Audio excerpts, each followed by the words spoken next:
नमस्कार दोस्तों, आइए सुनते हैं कथा सम्राट मुंशी प्रेमचंद द्वारा लिखी हुई कहानी खून सफेद।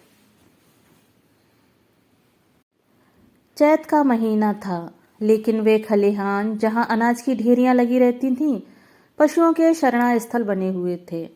जहां घरों से फाग और बसंत का आलाप सुनाई पड़ता, वहां आज भाग्य का रोना था। सारा चौमासा बीत गया, पानी की एक बूंद न गिरी। जेठ में एक बार मूसलाधार वृष्टि हुई थी। किसान फूले न समाये, खरीफ की फसल बो दी, लेकिन इंद्रदेव ने अपना सर्वस्व शायद एक ही बार लुटा दिया था। पौधे उगे, बड़े और फिर सूख गए। गोचर भूमि में घास न जमी, बादल आते, घटाएं उमड़ती, ऐसा मालूम होता है कि जल थल एक हो जाएगा।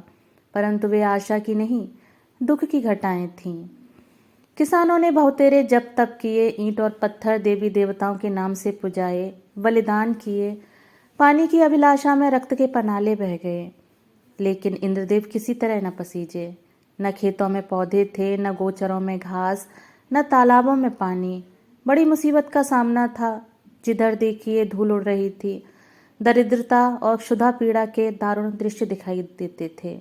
लोगों ने पहले तो गहने और बर्तन गिरवी रखे और अंत में बेच डाले। फिर जानवरों की बारी आई और अब जीविका का अन्य कोई सहारा न रहा। तब जन्मभूमि पर जान देने वाले किसान बाल बच्चों को लेकर मजदूरी करने निकल पड़े। अकाल पीड़ितों की सहायता के लिए कहीं कहीं सरकार की सहायता से काम खुल गया था। बहुतेरे वहीं जाकर जमे, जहां जिसको सुविधा हुआ वह उधर ही जा निकला। संध्या का समय था। जादो राय थका मादा आकर बैठ गया और स्त्री से उदास होकर बोला, दरखास्त नामंजूर हो गई। यह कहते कहते वह आंगन में जमीन पर लेट गया। उसका मुख पीला पड़ रहा था और आंतें सिकुड़ी जा रही थीं। आज 2 दिन से उसने दाने की सूरत नहीं देखी। घर में जो कुछ विभूति थी, गहने, कपड़े, बर्तन, भांडे, सब पेट में समा गए। गांव का साहूकार भी पतिव्रता स्त्रियों की भांति आंखें चुराने लगा। केवल तकाबी का सहारा था, उसी के लिए दरख्वास्त दी थी, लेकिन आज वह भी नामंजूर हो गई। आशा का झिलमिलाता हुआ दीपक बुझ गया। देवकी ने पति को करुण दृष्टि से देखा। उसकी आंखों में आंसू उमड़ आए। पति दिन भर का थका मांदा घर आया है, उसे क्या खिलाए। लज्जा के मारे वह हाथ पैर धोने के लिए पानी भी न लाई। जब हाथ पैर धोकर आशा भरी चितवन से वह उसकी ओर देखेगा, तब वह उसे क्या खाने को देगी। उसने आप कई दिन से दाने की सूरत नहीं देखी थी, लेकिन उस दिन उसे ऐसा दुख हुआ, वह शुदा तुरता के कष्ट से कई गुना अधिक था। स्त्री घर की लक्ष्मी है, घर के प्राणियों को खिलाना पिलाना वह अपना कर्तव्य समझती है, और चाहे यह उसका अन्याय ही क्यों न हो। लेकिन अपनी दीनहीन दशा पर जो मानसिक वेदना उसे होती है, वह पुरुषों को नहीं हो सकती। हठात उसका बच्चा साधो नींद से चौंका और मिठाई के लालच में आकर वह बाप से लिपट गया। इस बच्चे ने आज प्रायः काले चने की रोटी का एक टुकड़ा खाया था और तब से कई बार उठा और कई बार रोते रोते सो गया। 4 वर्ष का नादान बच्चा, उसे वर्षा और मिठाई में कोई संबंध नहीं दिखाई देता था। जादू राय ने उसे गोद में उठा लिया और उसकी ओर दुख भरी दृष्टि से देखा। गर्दन झुक गई और हृदय पीड़ा आंखों में न समा सकी। दूसरे दिन वह परिवार भी घर से बाहर निकला। जिस तरह पुरुष के चित्त अभिमान और स्त्री की आंख से लज्जा नहीं निकलती, उसी तरह अपनी मेहनत से रोटी कमाने वाला किसान भी मजदूरी की खोज में घर से बाहर नहीं निकलता। लेकिन हाय पापी पेट, तू सब कुछ कर सकता है। मान और अभिमान, ग्लानि और लज्जा के सब चमकते हुए तारे तेरी काली घटाओं की ओट में छिप जाते हैं। प्रभात का समय था। ये दोनों विपत्ति के सताए घर से निकले। जादू राय ने लड़के को पीठ पर लिया। देवकी ने फटे पुराने कपड़ों की वह गठरी सिर पर रखी, जिस पर विपत्ति को भी तरस आता। दोनों की आंखें आंसुओं से भरी थीं। देवकी रोती रही, जादू राय चुपचाप था। गांव के 2-4 आदमियों से भेंट भी हुई। किसी ने इतना भी नहीं पूछा कि कहाँ जाते हो। किसी के हृदय में सहानुभूति का वास न था। जब ये लोग लालगंज पहुंचे, उस समय सूर्य ठीक सिर पर था। देखा मीलों तक आदमी ही आदमी दिखाई देते थे, लेकिन हर चेहरे पर दीनता और दुख के चिन्ह झलक रहे थे। बैसाख की जलती हुई धूप थी। आग के झोंके जोर जोर से हरहराते हुए चल रहे थे। ऐसे समय में हड्डियों के अगणित ढांचे, जिनके शरीर पर किसी प्रकार का कपड़ा न था, मिट्टी खोदने में लगे हुए थे। मानो वह मरघट भूमि थी, जहां मुर्दे अपने हाथों अपनी कब्र खोद रहे थे। बूढ़े और जवान, मर्द और बच्चे, सब के सब ऐसे निराश और विवश होकर काम में लगे हुए, मानो मृत्यु और भूख उनके सामने बैठी घूर रही है। इस आफत में न कोई किसी का मित्र था, न हितु। दया, सहृदयता और प्रेम, ये सब मानवीय भाव हैं जिनका कर्ता मनुष्य है। प्रकृति ने हमको केवल एक भाव प्रदान किया है और वह स्वार्थ है। मानवीय भाव बहुधा कपटी मित्रों की भांति हमारा साथ छोड़ देते हैं, पर यह ईश्वर प्रदत्त गुण हमारा गला नहीं छोड़ता। 8 दिन बीत गए थे। संध्या समय काम समाप्त हो चुका था। डेरे से कुछ दूर आम का एक बाग था। वहीं एक पेड़ के नीचे जादू राय और देवकी बैठी हुई थी। दोनों ऐसे कृश हो रहे थे कि उनकी सूरत नहीं पहचानी जाती थी।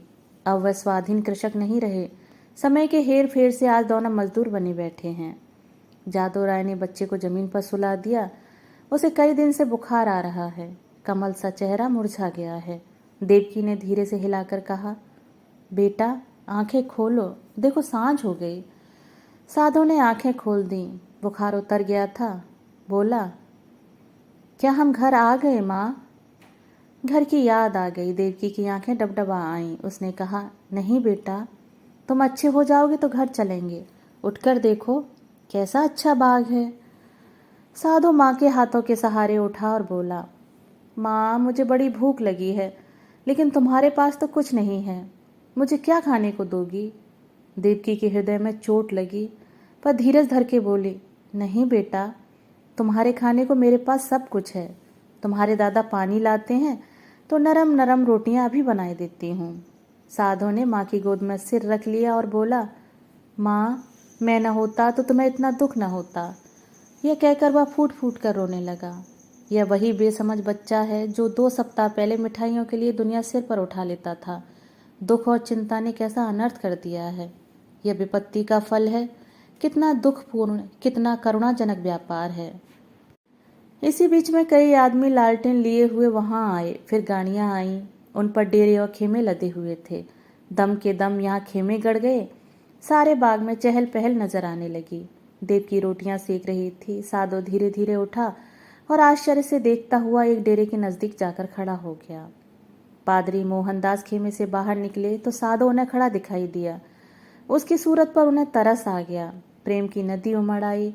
बच्चे को गोद में लेकर खेमे में एक गद्देदार कोच पर बिठा दिया और तब बिस्कुट और केले खाने को दिए। लड़के ने अपनी जिंदगी में इन स्वादिष्ट चीज़ों को कभी न देखा था। बुखार की बेचैन करने वाली भूख अलग मार रही थी। उसने खूब मन भर खाया और तब कृतज्ञ नेत्रों से देखते हुए पादरी साहब के पास जाकर बोला, तुम हमको रोज ऐसी चीज़ें खिलाओगे? पादरी साहब इन भोलेपन पर मुस्करा के बोले, मेरे पास इससे भी अच्छी अच्छी चीज़ें हैं। इस पर साधु राय ने कहा, अब मैं रोज़ तुम्हारे पास आऊँगा। माँ के पास ऐसी अच्छी चीज़ें कहाँ? वह मुझे रोज़ चने की रोटियाँ खिलाती है। उधर देवकी ने रोटियाँ बनाई और साधु को पुकारने लगी। साधु ने माँ के पास जाकर कहा, मुझे साहब ने अच्छी अच्छी चीज़ें खाने को दी हैं। साहब बड़े अच्छे हैं। देवकी ने कहा, मैंने तुम्हारे लिए नरम नरम रोटियाँ बनाई हैं, आओ तुम्हें खिलाऊं। साधु बोला, अब मैं न खाऊंगा। साहब कहते थे कि मैं तुम्हें रोज अच्छी अच्छी चीज़ें खिलाऊंगा। मैं अब उनके साथ रहा करूंगा। माँ ने समझा कि लड़का हंसी कर रहा है। उसे छाती से लगाकर बोली, क्यों बेटा, हमको भूल जाओगे? देखो मैं तुम्हें कितना प्यार करती हूँ। साधु तुतला कर बोला, तुम तो मुझे रोज चने की रोटियां दिया करती हो। तुम्हारे पास तो कुछ नहीं है। साहब मुझे केले और आम खिलाएंगे। यह कहकर वह फिर खेमे की ओर भागा और रात को वहीं सो रहा। पादरी मोहनदास का पड़ाव वहां 3 दिन रहा। साधु दिन भर उन्हीं के पास रहता।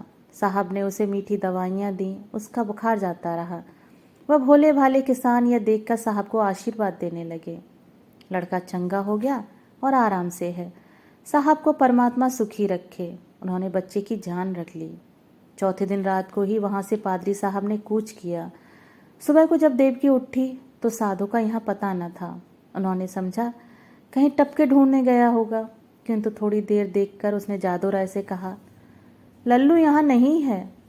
उसने भी यही कहा, कहीं टपके ढूंढता होगा। लेकिन जब सूरज निकल आया और काम पर चलने का वक्त हुआ तब जादू राय को कुछ संशय हुआ। उसने कहा, तुम यहीं बैठी रहना, मैं अभी उसे लिए आता हूँ। जादू ने आसपास के सब बागों को छान डाला और अंत में जब 10 बज गए तो निराश लौट आया। साधु न मिला। यह देखकर देवी ठाणे मारकर रोने लगी। फिर दोनों अपने लाल की तलाश में निकले। अनेक विचार चित्त में आने जाने लगे। देवकी को पूरा विश्वास था कि उस साहब ने उस पर कोई मंत्र डालकर वश में कर लिया, लेकिन जादू को इस कल्पना के मान लेने में कुछ संदेह था। बच्चा इतनी दूर अनजान रास्ते पर अकेले नहीं जा सकता। फिर भी दोनों गाड़ी के पहियों और घोड़े के टापों के निशान देखते चले जाते थे। यहाँ तक कि एक सड़क पर आ पहुंचे, वहां गाड़ी के बहुत से निशान थे। उस विशेष लीक की पहचान न हो सकती थी। घोड़े के टाप भी एक झाड़ी की तरफ जाकर गायब हो गए। आशा का सहारा टूट गया। दोपहर हो गई थी। दोनों धूप के मारे बेचैन और निराशा से पागल हो रहे थे। वहीं एक वृक्ष की छाया में बैठ गए। देवकी विलाप करने लगी। जादू राय ने उसे समझाना शुरू किया। जब जरा धूप की तेजी कम हुई तो दोनों फिर आगे चले, किंतु अब आशा की जगह निराशा साथ थी। घोड़े के टापों के साथ उम्मीद का धुंधला निशान गायब हो गया था। शाम हो गई। इधर उधर गायों बैलों के झुंड निर्जीव से पड़े दिखाई देते थे। यह दोनों दुखिया हिम्मत हारकर एक पेड़ के नीचे टिक रहे।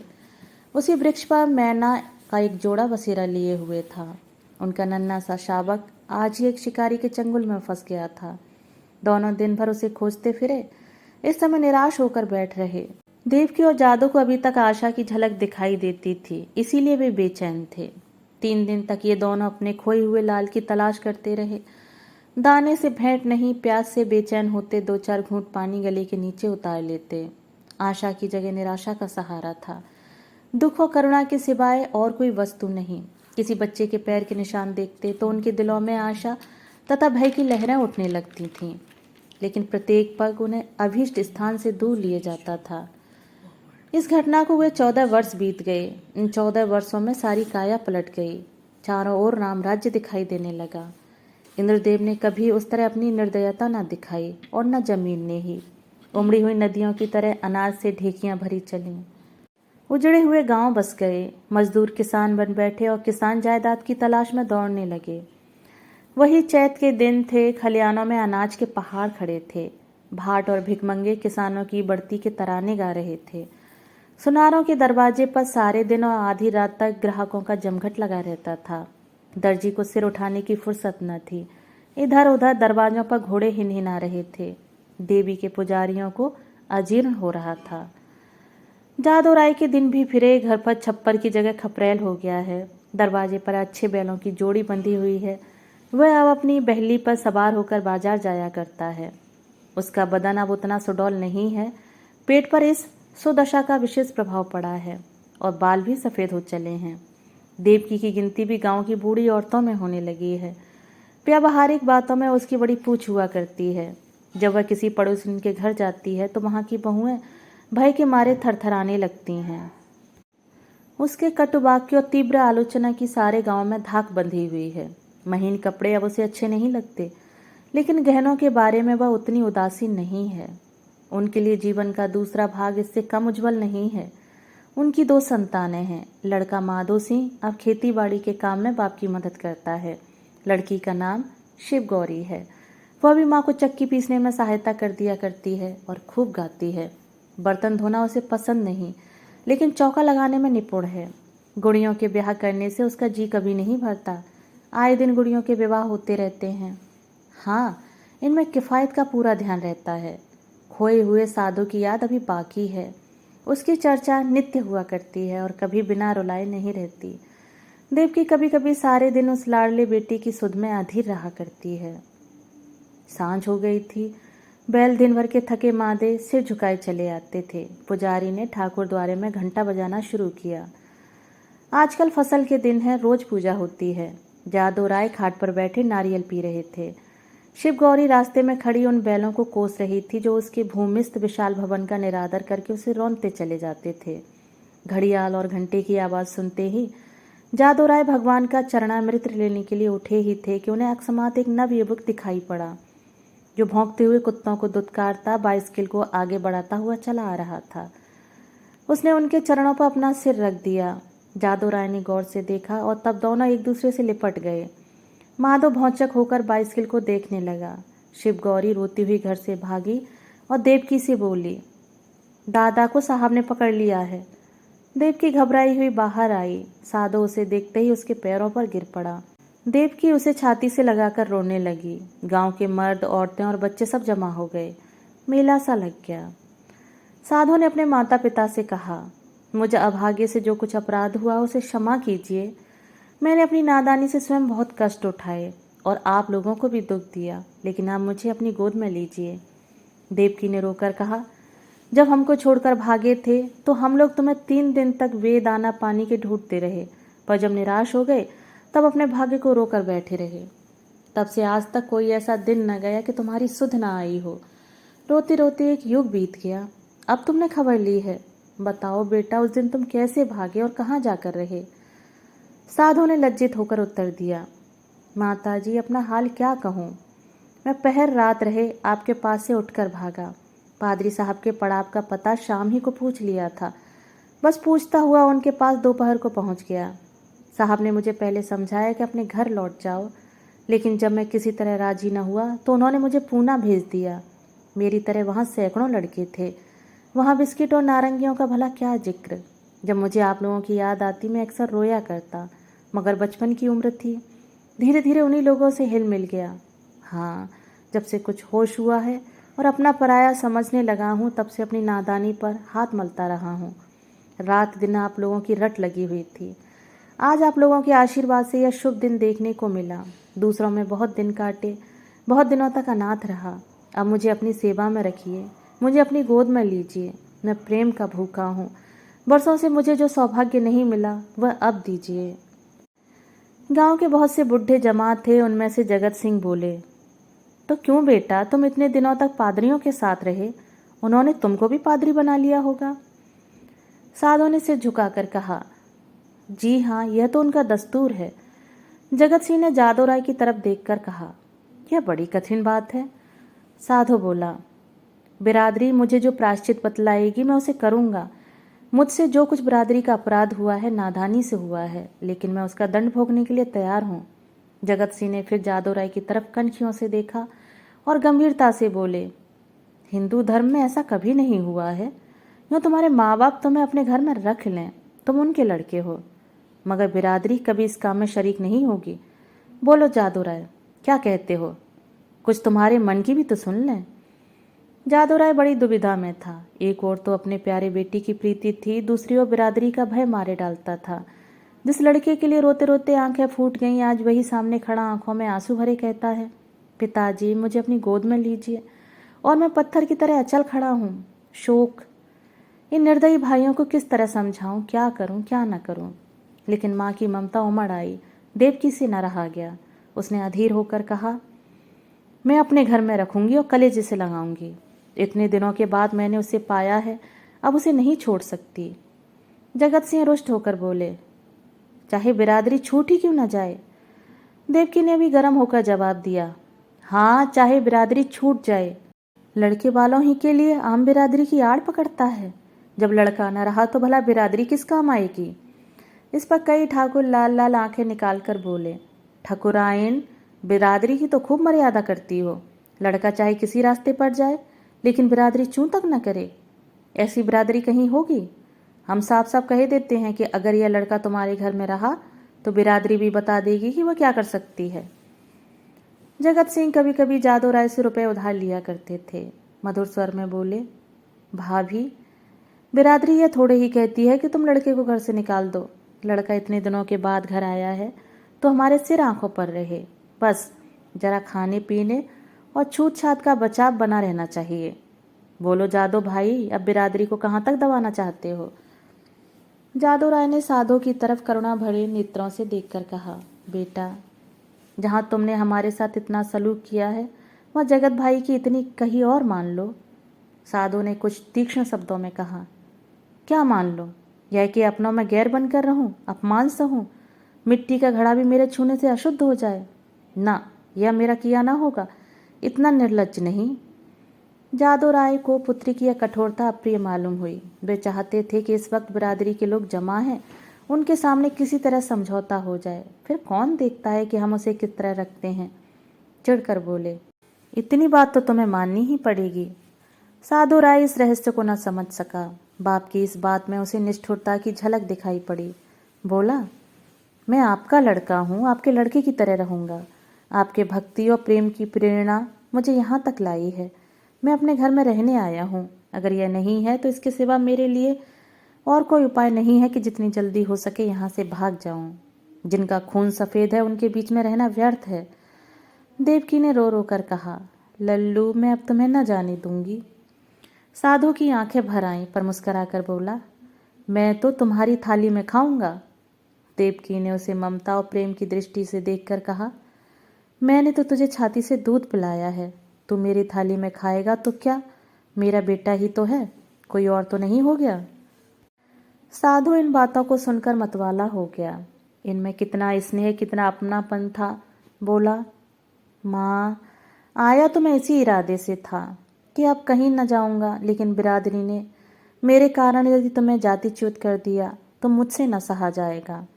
मुझसे इन गंवारों का कोरा अभिमान न देखा जाएगा। इसलिए इस वक्त मुझे जाने दो।